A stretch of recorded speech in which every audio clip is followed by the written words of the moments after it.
Sementara itu, Partai Golkar Sulawesi Utara resmi memiliki nahkoda baru. Dalam musyawarah daerah ke-11 yang digelar di Manado, Mikaela Elsiana Paruntu terpilih secara aklamasi untuk memimpin DPD 1 Partai Golkar Sulawesi Utara.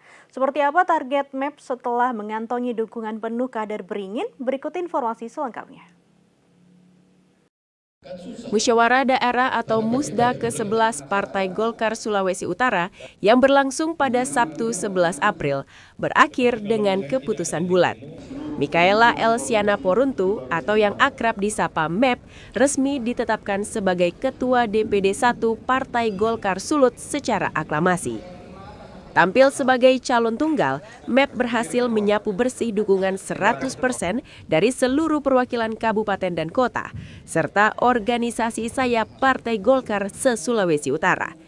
Momentum krusial bagi partai berlambang beringin ini dihadiri langsung oleh jajaran elit DPP.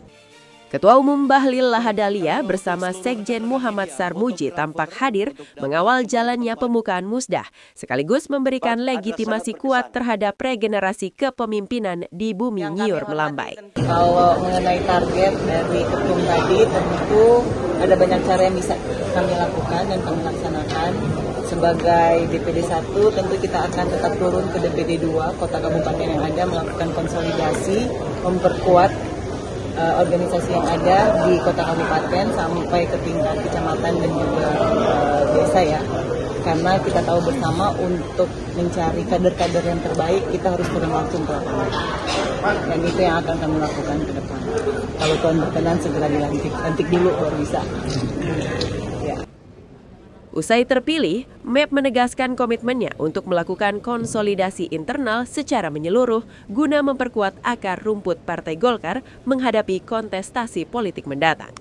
Terpilihnya MEP secara aklamasi ini dinilai sebagai sinyal soliditas kuat di tubuh Golkar Sulawesi Utara di bawah kepemimpinan baru. Tim Liputan Kawanua TV melaporkan.